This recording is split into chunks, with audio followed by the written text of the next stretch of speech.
Sometime in the near future, Japan is repeatedly attacked by massive creatures known as kaijus. These monsters show up without warning and leave destruction in their wake, forcing the Japanese military and scientific teams to constantly adapt and improve their defenses. Over time, they form a specialized kaiju response unit to deal with these growing threats. But just as the humans begin to think they're gaining the upper hand, a new kind of kaiju emerges, one unlike any they've faced before. This time, the monster is spotted near a power grid in a remote area. The military immediately moves in, setting up their base in a nearby forest. Scientists from the kaiju research team begin monitoring the situation while the civilian population is evacuated. But something is off this time. The creature soon vanishes from their sight, and they quickly realize it has the ability to bend visible light, making it completely invisible to the naked eye. This renders the army's weapons, especially laser-guided ones, useless. The kaiju then appears at a second power facility and begins draining electricity. It appears that it's using the current to increase its strength. The monster, now identified as Neronga, leaves a trail of destruction as it hunts for more power. The army launches multiple missiles in a desperate attempt to slow it down, but Neronga detects the attack and uses a high-energy beam to wipe them out instantly. With growing pressure, the government considers a nuclear strike, but the risk to civilian lives is too high. They are thus left with no ideas while Neronga keeps advancing and destroying villages. During the chaos, a special agent named Shinji Kamanaga notices a child trapped near the combat zone. Ignoring the danger, he rushes in to rescue the boy. But just as things reach a critical point, the military picks up an unidentified flying object entering Earth's atmosphere at extreme speed.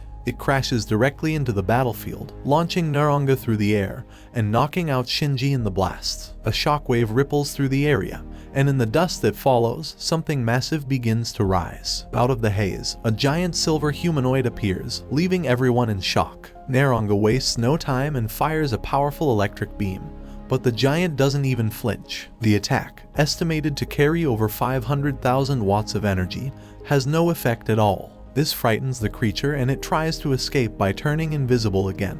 But the giant doesn't have other ideas. He raises his hand, gathers a massive amount of energy, and unleashes a searing plasma beam into the mountainside. The attack hits Neronga directly, resulting in a massive explosion that flattens everything in the area, including the kaiju. In the aftermath of this incident, the military watches as the silver figure looks around at the damage before silently taking off into the sky, vanishing from all human detection. Meanwhile, Shinji regains consciousness, still clutching the boy he saved. Both of them are miraculously alive, despite the devastation around them. A few days later, a new member named Hiroko Asami joins the special scientific search team. She is introduced to Captain Tamura and the rest of the crew, including Shinji Kamanaga, an agent known for his solitary nature and secretive methods. Right away, Asami senses that something is off about Shinji. His behavior is strange, his habits seem altered, and he avoids questions. She grows suspicious, especially after noticing the timing of his actions during recent kaiju incidents. But before the team can dig deeper into Shinji's strange behavior, another emergency hits. A new kaiju appears in the Kamakita district, moving underground and causing massive tremors as it approaches a nuclear facility. Scientists observing the monster detect extremely high radiation levels, and the creature seems to be heading straight for the waste storage, likely trying to absorb its energy. If it succeeds, the radiation leak could cause a disaster on a national scale. The monster is identified as Gabora, the subterranean kaiju, feared not just for its power but for the damage its radioactive presence could unleash. In response, the military jets drop heavy explosives from the air, but the kaiju withstands the assault with little damage, forcing the jets to retreat. Shortly after, Gabora erupts from beneath the earth, revealing a massive drill-like head that he used to tunnel his way forward. The monster then continues heading for the nuclear plant. Back at the science team's base, everyone scrambles to come up with a new strategy. They realize that attacking the kaiju with weapons isn't an option as it is too powerful. Hence, they decide to head to the site and do some research before coming up with a possible solution. The team then gears up and rushes to the site, but Shinji takes a different path midway. In a shocking turn of events, he pulls out a strange device from his pocket, which causes him to transform into Ultraman himself. This time, he has streaks of red across his silver body. Just as Gabora reaches the nuclear facility, Ultraman lands directly in front of him. This is noticed by the military team, leaving them completely speechless. The two giants then waste no time and engage in a deadly battle. Ultraman spins and strikes first with a mid-air kick, sending Gabora flying. but the monster recovers and returns the attack, pushing Ultraman against the facility walls and trying to pierce him with the drill on its head. Ultraman retaliates by grabbing Gabora's limbs and spinning the kaiju into the mountains, but it's still not enough. Gabora roars in frustration and unleashes a high-energy radiation beam. Our hero absorbs the energy with a shield, but the strain begins to show when his glowing red patterns start turning green. This is a sign that his power is depleting, but despite the odds, he refuses to give up and pushes forward through the beam. A few seconds later, Ultraman manages to get close to Gabora, and he delivers a crushing punch that knocks the monster to the ground. After this, Ultraman lifts the defeated kaiju onto his back and flies into the sky. The people below watch in silence as both figures vanish into the clouds. The team realizes Ultraman has not only prevented a nuclear catastrophe, but also risked himself to carry the threat far away from Earth. When everyone gets back to their base, they see that Shinji has already returned. This confuses them, but they don't give it much thought as the danger has been averted for now. Over the next few days, Ultraman becomes the most talked about topic in the world. Media outlets flood the internet with theories, footage, and speculations. People begin to see the giant silver warrior as humanity's protector. Back at the base, as the team is engrossed in their work, a virtual attack hits them hard. All systems crash and the entire database is wiped out. The team scrambles to recover anything useful, but the power also goes out, leaving them helpless. Then, right in the middle of the chaos, a strange figure materializes in front of the team. He introduces himself as Zarab, an alien who has come from another planet, just like Ultraman. With a mysterious demeanor, Zarab insists that he has only come to talk. He admits that his arrival caused the electromagnetic wave that damaged their electronics, but as an apology, he uses his powers to restore every system in seconds. He even offers a device that translates all languages instantly. Following this, Zarab asks for a private audience with Japan's Prime Minister. He promises to give them technology that could help humanity fight the kaiju. But there's a condition: Japan must submit to his guidance. Soon after, the Prime Minister is notified of the alien's presence and he arrives for the meeting. They even shake hands and promise to form some sort of agreement. But with the science agency, there are growing suspicions. Captain Tamura and his team suspect that the aliens' intentions aren't as peaceful as they appear. Zarab's ability to manipulate digital systems makes him a dangerous asset in any geopolitical conflict. If he shares that technology with rival nations, the balance of global power could be shattered. On the other hand, we see Shinji in his car with one of his colleagues. He has also watched the news and doesn't like the fact that the government is trying to make a deal with Zarab. According to Shinji, the aliens cannot be trusted as they only have ulterior motives. After a while, his colleague departs from there, leaving him alone. This is when Zarab confronts him inside the car. The alien then reveals his true motive: to incite conflict among nations, destabilize Earth's governments, and ultimately ensure the destruction of the human race. He sees humans as reckless, war-driven creatures who reproduce without purpose and pose a threat to the galaxy. Zarab also knows Shinji's secret that he is Ultraman. This information shocks our hero and he tries to fight back, but Zarab uses his powers to knock him out and secretly take him to a hidden location. For the next few days, the agency searches for their missing teammate, but to no avail. Meanwhile, the public begins to panic when Ultraman reappears in a city. He has now become evil and is destroying buildings and tearing apart streets. This confuses the military, but they have no choice but to respond. They launch several airstrikes from their jets, but none of them affect the towering figure. As the public starts to lose trust in their government, Zarab swoops in. He forces the government to sign a one-sided agreement for protection. It becomes clear that the Ultraman attacking the city is not the real one but Zarab in disguise. During this time, Zarab spreads more chaos. He leaks footage of Shinji transforming into Ultraman, framing him as a global threat and turning him into a wanted criminal. While the world reacts, Asami receives a secret package, a beta capsule, the very device that allows Shinji to transform into Ultraman. It was sent to her by Shinji before his capture. She then teams up with one of his former partners, who reveals that Shinji left behind traces of ink on the ground during his abduction. Using the clues, Asami and the partner locate the hidden facility where Shinji is being held. She immediately confronts him and demands to know why he lied to everyone. But Shinji calmly replies that he never lied, he just stayed silent. After this, Asami frees him and returns the beta capsule, urging him to stop the imposter before it's too late. But before they can escape, the fake Ultraman bursts into the building. A massive hand crashes through the wall, grabbing Asami like she's a toy. Zarab, who is still posing as Ultraman, lifts her high into the air. But just when all hope seems to be lost, Shinji steps in. He activates the beta capsule and transforms into the real Ultraman. The silver giant then lands a powerful kick on his opponent, causing him to relinquish hold of Asami. Our hero quickly catches her mid-air before setting her down in a safe location. After this, the two giants clash in the center of the city, trading blows in a brutal fight. They go back and forth for a while, but Ultraman eventually gains the upper hand. He uses his sonic beam to blast Zarab into the sky and crash him against the building. As the dust clears, the fake Ultraman begins to change shape and Zarab's real form is finally exposed.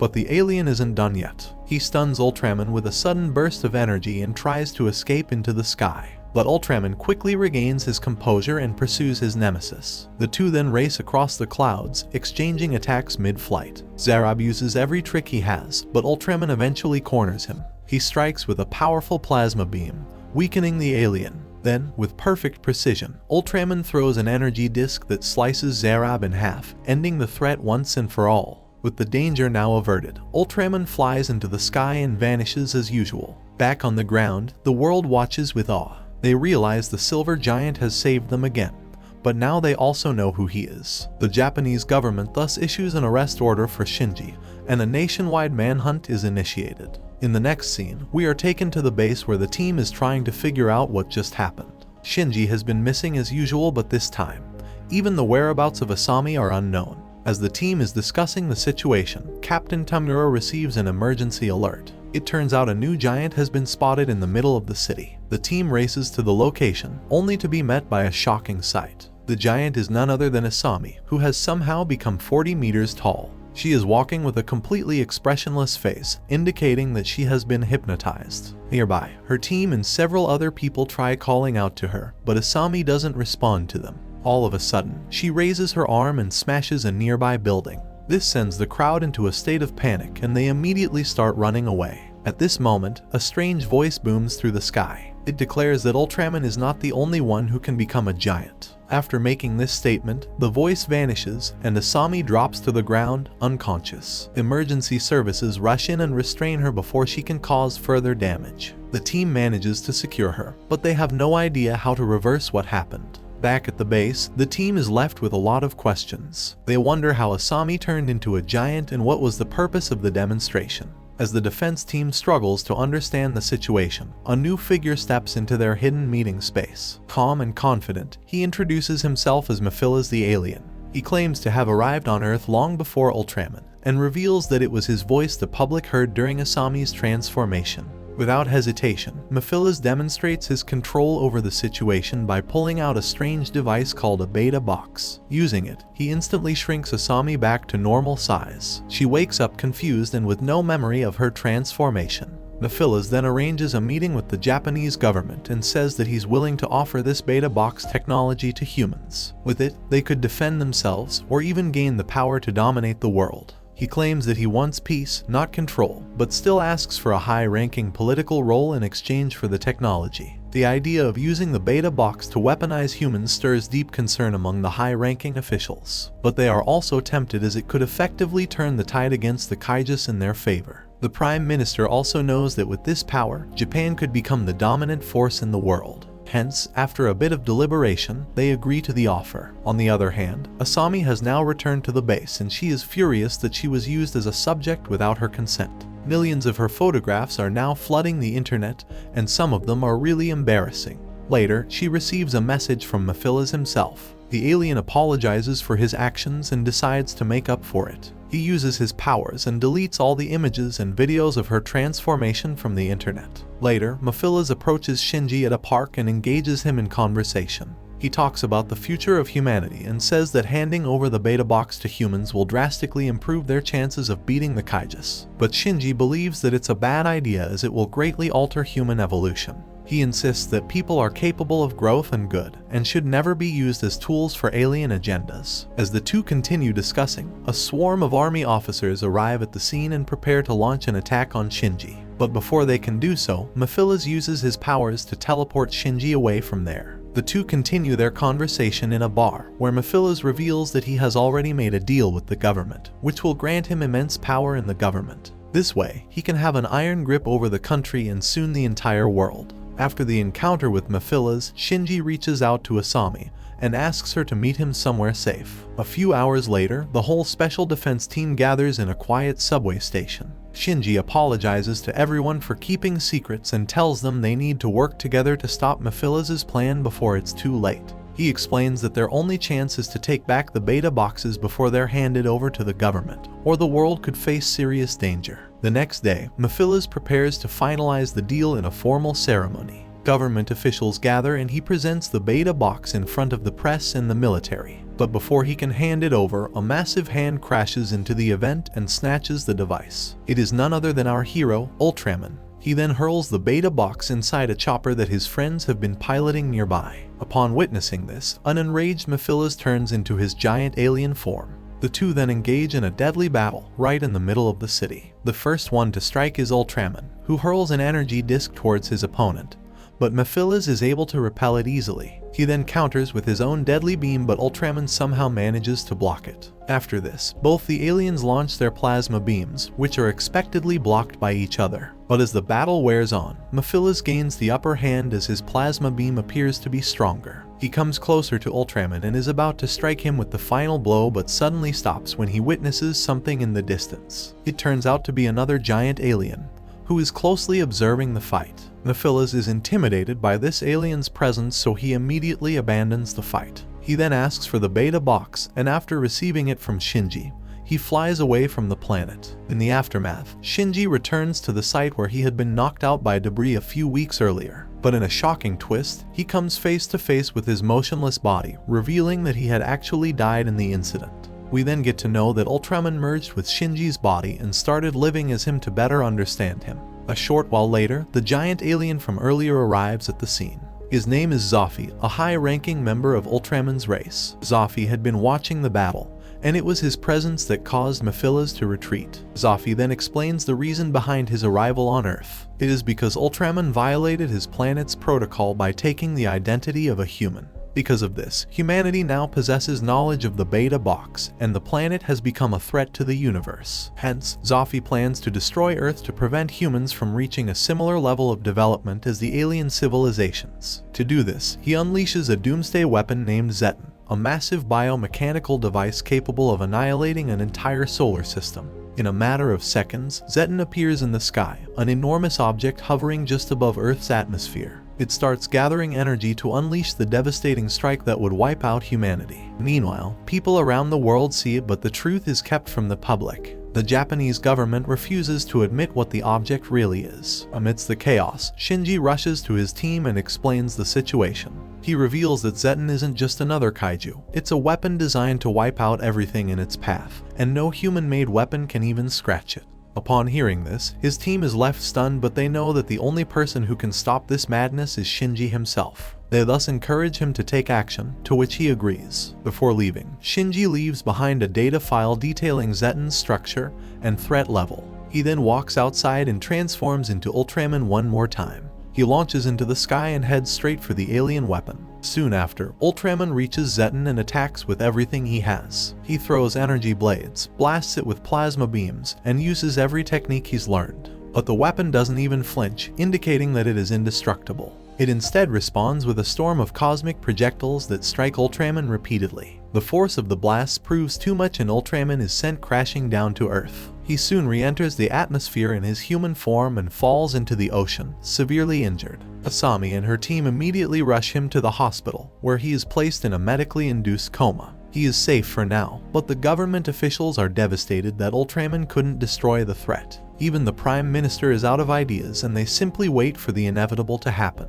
As the days pass by, the people on Earth start living normally, completely unaware of the threat that looms over them. At the hospital, Shinji continues to recover, but he's not out of his coma yet. Meanwhile, at the base, the special task team is still pushing to find a solution. This is when one of them remembers the data file left behind by Shinji. Inside it, they discover detailed notes and equations about something called the beta hour. These notes explain that by using the beta capsule in a specific way, it might be possible to create a powerful energy reaction that could cancel out Zeton's destructive force and stop the weapon before it fires. The team's biologists and physicists immediately begin working together to come up with a strategy. According to the data, if Ultraman gets close enough to Zeton and activates the beta capsule at the exact moment of impact, the combined energies could collide and neutralize each other. However, this plan comes with a heavy risk, as the reaction could create a black hole strong enough to pull Ultraman into another dimension, with no way to return. Not long after, Shinji regains consciousness, and once he has fully recovered, his teammates explain the entire plan and show him the modified beta capsule that now carries the necessary beta power. Understanding the danger but also the importance of the mission, Shinji quietly accepts the responsibility without hesitation.